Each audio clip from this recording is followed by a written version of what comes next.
राधे राधे दोस्तों, बम बम भोले दोस्तों। आज हम आपको ओमकारेश्वर ज्योतिर्लिंग की कथा सुनाएंगे। दोस्तों, अभी तक मैंने आपको 3 ज्योतिर्लिंग की कथा सुना दी है। अगर आपको भी वो मेरी कथा सुननी है तो आप मेरे चैनल को जल्दी से जल्दी सब्सक्राइब कर लीजिएगा। और कथा को पूरी सुनने के लिए आपको वीडियो को अंत तक जरूर देखना होगा। तो चलिए शुरू करते हैं चौथे ज्योतिर्लिंग की कथा। ओमकारेश्वर ज्योतिर्लिंग मध्य प्रदेश के प्रसिद्ध शहर इंदौर के समीप स्थित है। यह शिव जी का चौथा प्रमुख ज्योतिर्लिंग कहलाता है। ओमकारेश्वर ज्योतिर्लिंग के 2 रूपों ओमकारेश्वर और ममलेश्वर की पूजा की जाती है। ओमकारेश्वर ज्योतिर्लिंग को शिव महापुराण में परमेश्वर लिंग कहा गया है। यह परमेश्वर लिंग इस तीर्थ में कैसे प्रकट हुआ अथवा इसकी स्थापना कैसे हुई, इस संबंध में शिव पुराण की कथा इस प्रकार है। तो चलिए शुरू करते हैं। एक बार मुनि श्रेष्ठ नारद ऋषि घूमते हुए गिरिराज विंध्य पर पहुंच गए। विंध्य ने बड़े आदर सम्मान के साथ उनकी विधिवत पूजा की।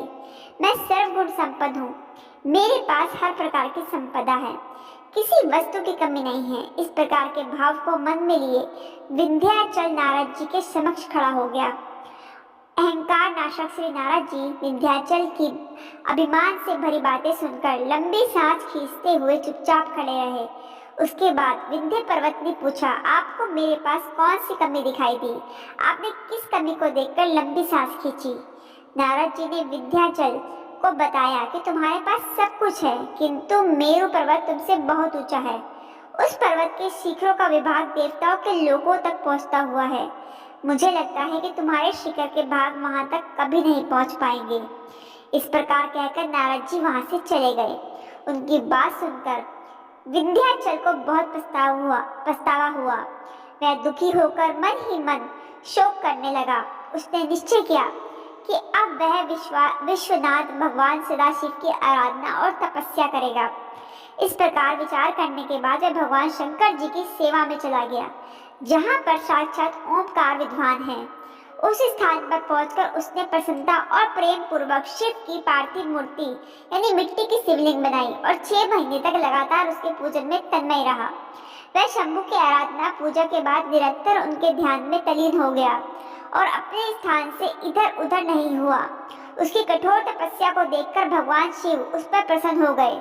उन्होंने विंध्याचल को अपना दिव्य स्वरूप प्रकट कर दिखाया, जिसका दर्शन बड़े बड़े योगियों के लिए भी अत्यंत दुर्लभ होता है। सदाशिव भगवान प्रसन्नता पूर्वक विंध्याचल से बोले, विंध्य, मैं तुम पर बहुत प्रसन्न हूँ। मैं अपने भक्तों को उनका अभीष्ट वर प्रदान करता हूँ, इसलिए तुम वर मांगो। विंध्य ने कहा, देवेश्वर महेश, यदि आप मुझ पर प्रसन्न हैं तो भक्त वत्सल हमारे कार्य की सिद्धि करने वाली वह अभीष्ट बुद्धि हमें प्रदान करे। विंध्य पर्वत की याचना को पूरा करते हुए भगवान शिव ने उससे कहा कि हे पर्वतराज, मैं तुम्हें वह उत्तम वर या बुद्धि प्रदान करता हूँ। तुम जिस प्रकार का काम करना चाहो वैसा कर सकते हो। मेरा आशीर्वाद तुम्हारे साथ है। भगवान शिव ने जब विंध्य को उत्तम वर दे दिया, उसी समय देवगण तथा शुद्ध बुद्धि और निर्मल चित्त वाले कुछ ऋषिगण वहां गए। उन्होंने भी भगवान शंकर जी को विधिवत पूजा की और उनकी स्तुति करने के बाद उनसे कहा, प्रभु, आप हमेशा के लिए यहाँ स्थिर होकर निवास करें। देवताओं की बात से महेश्वर भगवान शिव को बड़ी प्रसन्नता हुई। लोगों को सुख पहुंचाने वाले परमेश्वर शिव ने उन ऋषियों तथा देवताओं की बात को प्रसन्नता पूर्वक स्वीकार कर लिया। वहां स्थित एक ही ओंकार लिंग 2 स्वरूपों में विभक्त हो गया। प्रणव के अंतर जो सदाशिव विद्वान हुए उन्हें ओंकार नाम से जाना जाता है। इस प्रकार पार्थिव मूर्ति में जो ज्योति प्रतिष्ठित होती है वह परमेश्वर लिंग के नाम से विख्यात हुई। परमेश्वर लिंग को ही अमलेश्वर भी कहा जाता है।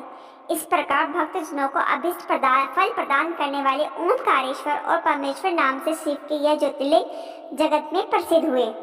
तो दोस्तों, कैसी लगी आपको ओमकारेश्वर की ये कथा? मुझे जरूर से जरूर बताइएगा और मेरे चैनल को जरूर से जरूर सब्सक्राइब भी कर लीजिएगा। आपसे हाथ जोड़कर विनती है, राधे राधे, बम बम भोले।